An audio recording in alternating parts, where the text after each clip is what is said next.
Alright guys, today we're going to be talking about graphing rational functions with holes. And before we do this, let's first talk about what a hole is. So a hole is going to be a value that you plug in for x that will make both the numerator and denominator 0. Okay, and it's going to be a point in the graph where the function is undefined. Okay, so again, it's a value that you plug in for x that makes both the numerator and denominator 0, and a point in the graph, okay, where the function is going to be undefined. All right, that is a hole, and let's talk about how we figure this out and how we represent it on a graph. Okay, so here's our function. We have x squared minus 4 all over x plus 2. Okay, your first step here when doing this is going to be to factor, right? Can you factor the numerator and denominator, right? That's what we do with rational functions. So the numerator I can definitely factor. This is a difference of two squares. So I have the following.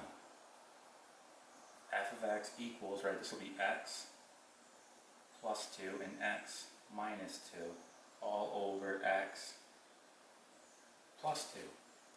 Okay, so if you look at this, right, I have an x plus 2 and an x plus 2. This will naturally cancel. Okay, also, look what happens. If I plug in a negative 2 here, right, negative 2 plus 2 is 0, and then 0 times x minus 2 will be 0, meaning the numerator becomes 0. Same thing here, if I plug in a negative 2, okay, negative 2 plus 2 is 0, okay, the denominator then becomes 0. So negative 2 here is going to be that value when we plug it in, both the numerator and denominator will be 0, okay. Our function now becomes this. We have f of x equals, then we're going to have x minus 2. Okay, so notice what happens here. Our function, okay, is now linear. Okay, so we're going to go ahead and graph this. And before we do that, let's determine the exact position of our hole. We know that the x value of our hole is going to be negative 2. We just determined that, right? We plug in a negative 2, the numerator becomes 0, the denominator becomes 0. We now need to find that y value. So in order to do that, we're going to take that negative 2 and plug it into our final equation here. So if I plug in a negative 2, and a negative 2 make negative 4. So the coordinates of that hole are going to be negative 2, negative 4. Okay? So let's go ahead and graph this so you can get a better representation of what this looks like. And again, since I'm dealing now with a linear function, there are going to be no horizontal or vertical asymptotes. Okay, so you don't have to worry about that. Let's graph this hole. So we're going to go over negative 2, 1, 2, and then down negative 4. So 1, 2, 3, 4, and we're going to make an open circle. That open circle represents the hole, meaning the function is undefined at that point. Okay. At this point, we can just go ahead and graph the rest of our function. So again, we're going to go down negative 2, right? And then our slope is 1 over 1, so up 1 over 1. Right, up 1 over 1, and that's sufficient. We can go ahead and just graph this now. So we'll have something like this. Okay. Alright, let's try another example. Okay guys, here is our next example. So again, we want to graph this and find the holes of this rational function. First step. You want to factor both the numerator and denominator if possible. So looking at this, I can definitely factor the numerator, so let's go ahead and do that. Okay, and we'll get the following, x plus 3 and x minus 2. Okay, on our denominator, we'll have just x minus 2.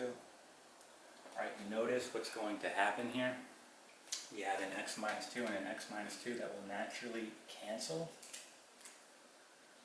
Okay, and we'll be left with the following, f of x equals x plus 3.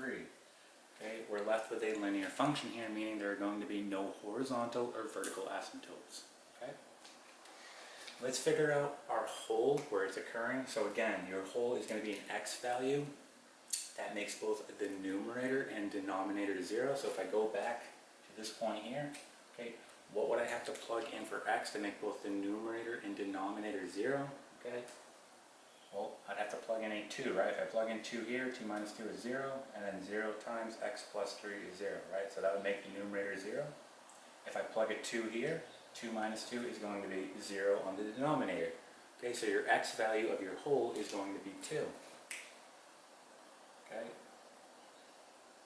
let's go ahead and run 2 here. Let's figure out that y value.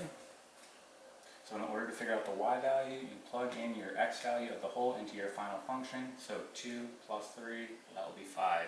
So this is going to be the coordinates, okay, of our whole, 2 comma 5. All right, let's go ahead and graph this guy and then we'll be done. Okay, so let's graph our whole first. We're going to go over 2, 1, 2, and then up 5. 1, 2, 3, 4, 5. And we're going to make a whole, so we're going to do an open circle that represents a whole. Okay, and let's just go ahead and graph the rest of this function. Up in here, we're going to go up 3. Okay, and then our slope is 1 over 1, so up 1 over 1, up 1 over 1. Okay, so we'll have something like that. Go down 1 over 1 as well, get a better representation. Alright, so we can go ahead and just graph this now.